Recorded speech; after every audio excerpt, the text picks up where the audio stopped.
So this chapter, chapter 11.3, it doesn't look much like a 1. It's like a P1.3, but it's 11.3, rotation.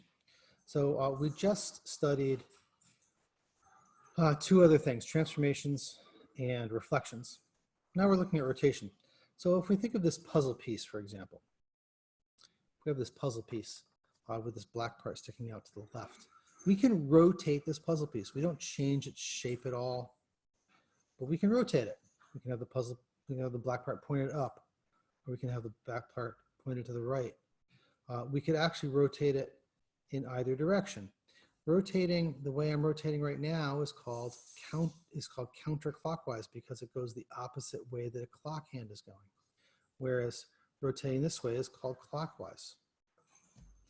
If our figure starts, let's say our figure starts here, pointing up, and we want to rotate 90 degrees clockwise, 90 degrees. One entire circle is 360 degrees, so 90 degrees is a quarter of that. So 90 degrees, we would have our figure pointed towards the right. If we had our figure starting off here, we wanted to rotate 90 degrees counterclockwise, we would go like that. We could have our black figure pointed towards the left. We could also rotate 180 degrees, in which case it wouldn't matter which way we go because we wind up in the same spot, right? Although we'll probably define a direction anyway. You can rotate 270 degrees clockwise or counterclockwise, but I'm rotating clockwise, right? So you can do all kinds of rotations, but what we tend to do is we tend to also talk about rotating about a particular point. So a tire rotates about its axle, right? On a car, the axle is the point in which it rotates around. We tend to, in mathematics, talk about a point of rotation or a rotating about the origin. So here's the origin, the 0, 0 point of the graph, right? And here's a triangle with points 2, 3, 5, 3, and 5, 4. All right, so here's a little triangle drawn here. Now, if you think about this, so this looks a little bit like this triangle. It's pretty close to that triangle. You could rotate this triangle, but where it lands depends on what you're rotating around. You know, over here with the puzzle piece, I was just rotating the puzzle piece for the fun of it. Like, it doesn't matter where we are. But as soon as we're on a grid and you want to rotate a shape, you have to rotate around a point. Sometimes you rotate around a point that the shape is in. We might want to rotate around 2, 3. Let's say we wanted to rotate this shape clockwise, 90 degrees around 2, 3. We would wind up leaving that 2, 3 point exactly where it is, and everything else would swing around it like that if we rotated 90 degrees. Rotating 90 degrees means that this line winds up down here. It's 90 degrees away. It's a right angle away, right? But what's more common is to rotate around the origin. So let's say we wanted to rotate this piece around the origin 180 degrees, let's say counterclockwise. Doesn't really matter since we're going either direction, but that means our piece winds up needing to be reflected across the origin in a way. We're going to rotate around so that rotate around. So we wind up down here somewhere, right? We've rotated around so that this 2, 3 now winds up at -2, -3.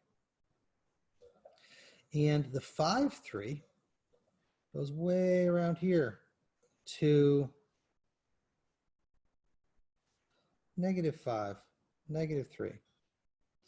And the 5, 4 goes to here, -5, -4.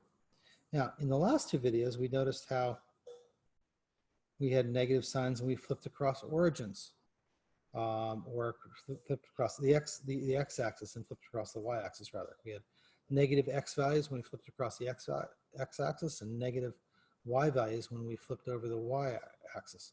Here, we're rotating around the origin, and we wind up actually having negative x and y values versus the original figure when we rotate around the origin 180 degrees. Now, we don't have to rotate 180 degrees. We could just rotate 90 degrees. Let's rotate 90 degrees counterclockwise.